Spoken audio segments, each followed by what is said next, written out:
Hello, I'm Hannah, and this is Hannah's Books. My spouse and I had a fabulous weekend. The weather in Washington, D.C. has finally cooled down a little, with highs in the 70s and lows going down below 60 degrees Fahrenheit. The summer weather lasted entirely too long this year, and I'm especially thrilled to have the cool air coming through the windows during the evenings now.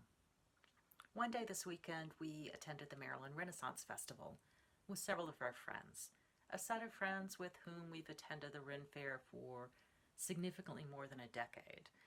We used to bring our children back when they dressed up as fairies and sprites, carried wooden swords, and wore tied-on antlers and beautiful wreaths of silk flowers. Now, all but one of the children are off to college, but we parents still celebrated with Renaissance costumes, leather or ceramic mugs filled with mead or cider or beer, an abundance of food served on sticks, and some amazing stage shows. When my son used to attend Renn Faire with us, he often wore his kilt, complete with sporen, the little pocketbook that hangs down in the front of a man's kilt, and skindoo, a small knife traditionally stuck into one sock. My son's skindoo is actually a bottle cap opener, a tool quite handy for today's Renaissance man. This year, my husband decided to wear a kilt to the festival, and all his best buddies were kind enough to join him. They looked absolutely, hysterically fantastic. We found out at the end of the day that our son, though he couldn't be with us at the fair, decided to join in the fun and wear his kilt to a cocktail party held at his school's literary society. Let me show you what my husband kept in his sporen. Shakespeare's going 1 minute.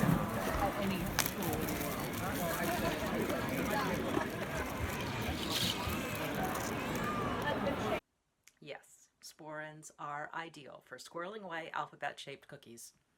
When we showed that video to our son, he thought my husband was pulling out cashews and thought that nuts were the perfect thing to carry in one sporen. Maybe next year. At the festival, we saw several wonderful stage shows. My favorite musical group this year was Serena, 3 women from the depths of the ocean who sing dark and mysterious songs with tight harmonies and a drum beat.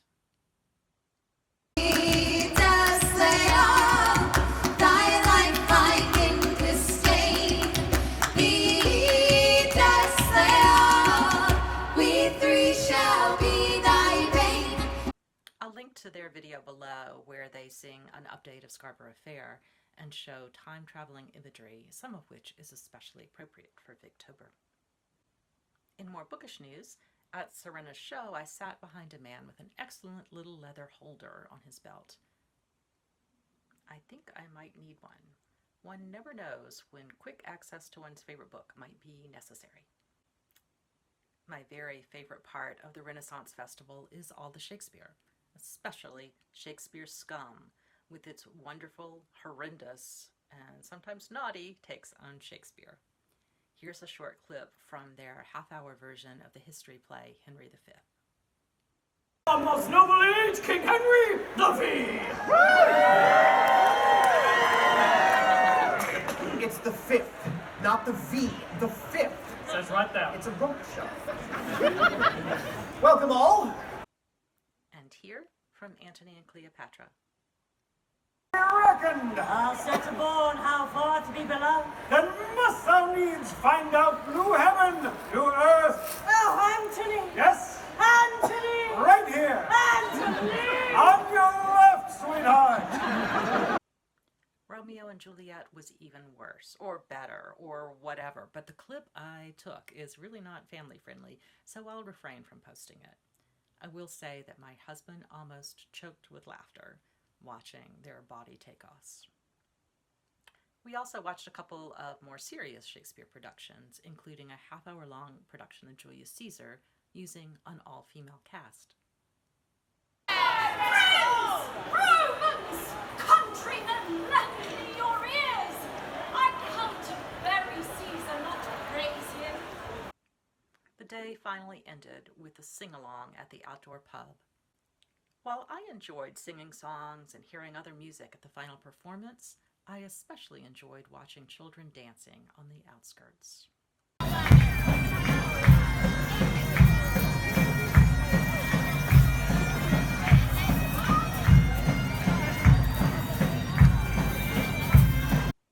I do wish I could still dance with such abandon and such joy.